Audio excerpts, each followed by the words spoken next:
Hello friends, welcome to channel. और मैं संतोष कुमार, आप सभी का बहुत बहुत स्वागत है इस वीडियो में। इस वीडियो में हम बात करेंगे ईकेसी के बारे में। तो ये इसका वीकली टाइम फ्रेम का चार्ट है और शेयर में एक अच्छा बाउंस बैक आया था, लेकिन मार्केट ख़राब और शेयर इस लेवल को भी तोड़ दिया। नहीं तो यहाँ से काफ़ी अच्छा खासा एक पैटर्न देखने को मिल रहा था, कप विथ हैंडल बोल सकते हैं इसको।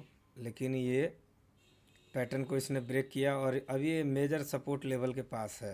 अगर देखा जाए तो इसका पहला तो सपोर्ट लेवल जो ये बनता था इसने होल्ड नहीं किया 180 रुपये के आसपास, अगर वीकली टाइम फ्रेम पे हम देखें तो।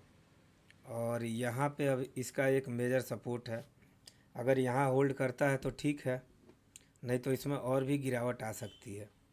और डेली टाइम फ्रेम में देखें तो इसमें एक पैटर्न बना था, वो था स्विंग के लिए। तो स्विंग में क्या है कि देखिए, स्विंग जब करना है, चाहे वीकली टाइम फ्रेम पे काम करना है, तो सबसे बड़ी बात है स्टॉप लॉस। ईकेसी में क्या हुआ था, यहाँ पे जो पैटर्न बना था, शेयर यहाँ से ऊपर गया। अगर आप देखें डेली टाइम फ्रेम पे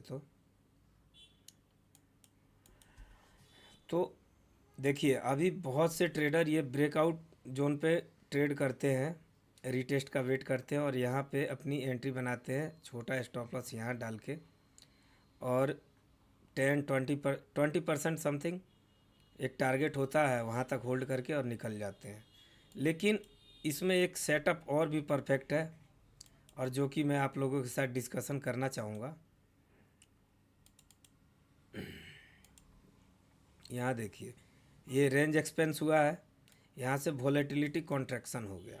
ये लोड चीज सेटअप है, यानी कि इसमें रिस्क बहुत छोटा होता है और रिवार्ड बहुत बड़ा होता है। ये पहला वोलेटिलिटी कॉन्ट्रैक्शन, दूसरा, और ये हो गया तीसरा। 1 मिनट, ये ख़राब हो गया, हमें दोबारा बनाना पड़ेगा। तो यहाँ पे हमारी जो एंट्री बनती थी इस जोन के पास बनती थी, और यहाँ से हमारा रिस्क रिवार्ड 2 या 3% का रहेगा।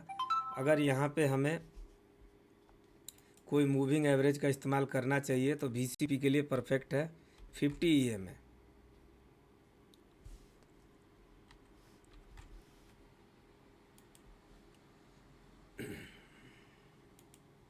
और जो कि देखिए एकदम परफेक्ट इसके पास आके यहाँ से शेयर ने बाउंस बैक किया।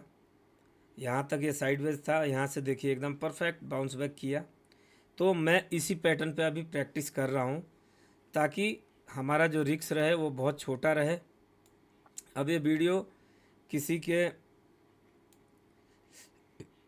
कहने पे बनाना पड़ रहा है, एक्चुअली उन्होंने इसमें 210 रुपये के आसपास एंट्री बनाई थी, शेयर यहाँ से ऊपर गया और ये एक रिवर्सल ट्रेड था अगर देखा जाए तो, ठीक है।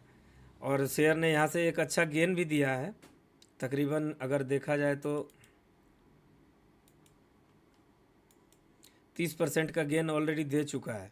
अब ये ब्रेकआउट पे फेल होने का कारण है कि मार्केट ही वीक था। और अगर मान लीजिए आपने 210 रुपये की एंट्री बनाई थी, 10 रुपये का भी स्टॉप लॉस डालते तो 200 के आसपास इसको काट के निकल जाते। अब इसमें कोई चारा नहीं है, लॉस बहुत हो चुका होगा। और जहाँ तक देखें तो इसका मेजर जो है सपोर्ट लेवल यही बन रहा है वीकली टाइम फ्रेम पे। ऐसा नहीं है कि शेयर बाउंस बैक नहीं करेगा, लेकिन अब टाइम लेगा, क्योंकि मार्केट ख़राब है तो इसके भी कंडीशन ख़राब हो गए। नहीं तो ये यहाँ तक का जर्नी करके और यहाँ से ब्रेकडाउन दे दिया है। अब इसमें मेरे को ऐसा लगता है अगर ये जोन होल्ड करके यहाँ कंसोलिडेट करता है तो यहाँ से बाउंस बैक करेगा, नहीं तो हो सकता है और नीचे के लेवल आए। इसीलिए कभी भी किसी भी शेयर में पोजीशन बनाए तो उसमें कम से कम अपना 5% का रिस्क लेके चलें कि हाँ मेरा यहाँ है, अगर यहाँ से नीचे आएगा तो मैं काट के निकल जाऊँगा। और डेली टाइम फ्रेम पे काम करना है तो हमेशा 10 EM का इस्तेमाल ज़रूर करें। मुझसे भी ये गलतियाँ हो गई, मैंने टाइट ट्रेलिंग स्टॉप लॉस नहीं डालने से जो भी प्रॉफिट बनाता था वो प्रॉफिट मार्केट उल्टा ले लेता था। तो इसके लिए अभी ये बार जो भी गलतियां हुई हैं उन्हीं गलतियों को सुधारने की कोशिश। देखिए यहाँ 10 EMA से शेयर ने डाउनफॉल दिया, तुरंत कुछ भी नहीं देखना है, तुरंत काट के निकल जाना है। ट्रेड चाहे कितना भी बड़ा ट्रेडर हो, उसके ट्रेड गलत होते हैं, लेकिन वो अपने कैपिटल को किससे प्रोटेक्ट करते हैं? स्टॉप लॉस से। ट्रेड करने से कभी नहीं डरना चाहिए। अगर आपका सेटअप है, ट्रेड करिए, बिंदास करिए। पहली बात, स्टॉप लॉस लेना सीखना पड़ता है। अगर आपने 50,000 रुपये इस कैपिटल एलोकेट किया इस शेयर में, और मान लीजिए उसमें 2,000 3,000 का लॉस आ रहा है, मान लीजिए 5,000 का ही आ रहा है, अगर आपने रिस्क मैनेज करके नहीं लगाया, आप काट के निकल गए, तो 45,000 रुपये आपका कैपिटल सेफ है, वो कहीं और डाल देंगे। अब यहाँ अगर आपने नहीं काटा तो देखिए कितना बड़ा लॉस लेना पड़ गया। तो इसलिए अगर आपको ट्रेडर बनना है तो ट्रेडर के हिसाब से चलना पड़ेगा, इन्वेस्टर नहीं बनना पड़ेगा। और दूसरी बात है कि सीखने की ज़रूरत है। अभी पोर्टफोलियो देखना बंद कीजिए, जो हो गया हो गया। सबको लॉस होता है, मुझे भी होता है, लेकिन मैं लॉसेस से नहीं घबराता हूँ। मुझे ये पता है कि अगर मैंने 1 लाख के कैपिटल पे 10,000 लूज किया है, वक्त आएगा उस 90,000 से मैं फिर 3 लाख बना लूँगा। वो मुझे पता है कैसे बनेगा, सब समय समय की बात है। लर्निंग नहीं छोड़नी है। ये नहीं देखना कि अपने डीमेट में अब लॉस हो गया। कोई भी बाज़ार में ऐसा व्यक्ति नहीं है जिसने बिना लॉस के प्रॉफिटेबल जर्नी चालू की है। लॉसेस आपको सिर्फ और सिर्फ एक ही चीज़ सिखाता है कि आपको अभी लर्न करने की ज़रूरत है, आपको सीखने की ज़रूरत है। अपने परसेंटेज को सीखने के इतना ऊपर लेवल पे लेके जाना है ताकि मार्केट में सरवाइव करने के लिए। अभी मेरे को 4 साल हो गया, मुझ में भी बहुत कमियां हैं, और उन कमियों को मैं ढूंढ ढूंढ के उस पर प्रैक्टिस कर रहा हूं। और देखिए ये VCP का जो पैटर्न है ना, अगर ये किसी ने सीख लिया तो मार्केट में उसको प्रॉफिटेबल होने से कोई नहीं रोक सकता है। ये पैटर्न ही ऐसा बिंदास पैटर्न है कि इसमें परफेक्ट से परफेक्ट लो चिट सेटअप मिलता है। अब देखिए यहाँ भी VCP बना है, अगर आप ध्यान से देखें तो सीखने की आवश्यकता है। और इसीलिए आजकल मैं वीडियो उतना बना नहीं रहा हूँ, मेरा ओनली फोकस है लर्निंग पे। अगर आप यहाँ देखें तो एक VCP टाइप का ही पैटर्न बना है, ध्यान से देखिए यहाँ कितनी अच्छी एंट्री मिलेगी। अभी ब्रेकआउट की ज़रूरत ही नहीं है। अगर 20-30% गेन करना है तो ब्रेकआउट की कोई ज़रूरत नहीं है। हालांकि ये शेयर उतना भागने वाला नहीं है, नहीं तो ये इसका परफेक्ट जोन होता किसी अच्छे शेयर के लिए। और यहाँ से 20-30%, और यहाँ ये जो टाइट पिवट मिल रहा है ना, ये एकदम परफेक्ट एंट्री का क्राइटेरिया होता है। इस पर मैं वीडियो बनाता रहूँगा और मैं VCP पे प्रैक्टिस कर भी रहा हूँ। अब यहाँ पे जो गलती हुई है दोबारा ना करें।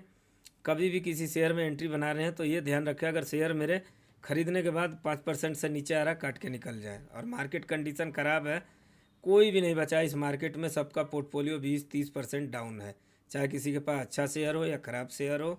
और मैंने भी लास्ट टाइम में लूज़ किया, इसके लिए सारी पोजीशन काट के चुपचाप बैठा हूँ। और बैठा नहीं हूँ, प्रयासरत हूँ कि अपने लर्निंग को और आगे बढ़ाता जाऊँ। क्योंकि मार्क मिनरविनी भी, उन्होंने भी 6 साल तक ट्रेडिंग की है, तब जाके वो प्रॉफिटेबल हुए हैं। तो ट्रेडिंग इतनी आसान नहीं है। और आपने एक वीडियो और भी शेयर का नाम बोला था, उसको भी इसी में कवर कर लेते हैं।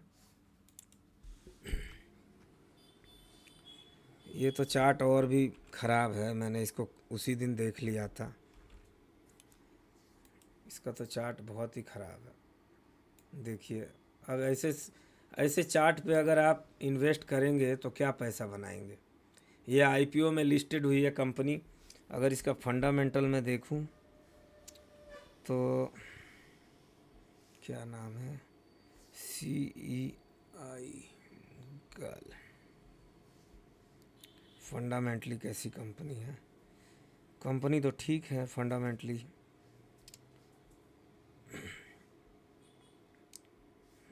कंपनी तो मुझे ठीक ही लग रही है, प्रमोटर होल्डिंग भी अच्छी है, रिटेल म्यूचुअल फंड। ये कंपनी आने वाले फ्यूचर में 1-2 साल तो अभी हो सकता है परेशान करे, क्योंकि जब इसमें ग्रोथ आएगा ना, आने वाले 1 से 2 साल के बाद, अगर ये जब इस लेवल को ब्रेक करेगा, अभी तो इसको ये आपको दोनों शेयर होल्ड करने पड़ेंगे, दूसरा कोई भी उपाय नहीं है। आपका 410 रुपये का इसमें शायद बाइंग लेवल है, तो आपने देखिए किस हिसाब से बाइंग किया है। कभी भी अगर आप 400 पे ले रहे हैं, आपका शेयर अगर 390 95 भी आ गया, काट के निकल जाइए। आप ये समझ के चलिए कि 1 लाख पे 5,000 का लॉस ले लिया। अगर आप जिस दिन लॉस लेना सीख जाओगे ना, तो अपने कैपिटल को बचाना सीख जाओगे। लेकिन अब ये नहीं कि लॉस लेना है आपको उस टाइम पे जब आपका स्टॉप लॉस हिट हो रहा है, और लॉस आप तब लो जब आपका पोर्टफोलियो 40% डाउन हो जाए। फिर कोई वो नहीं होता, वहाँ पे लॉस लेने का कोई फ़ायदा नहीं है। कंपनी मुझे ये ठीक ही लगी है, लेकिन अब ये टाइम लेगी आने वाले समय में, क्योंकि फाइनेंशियल इसके देखें तो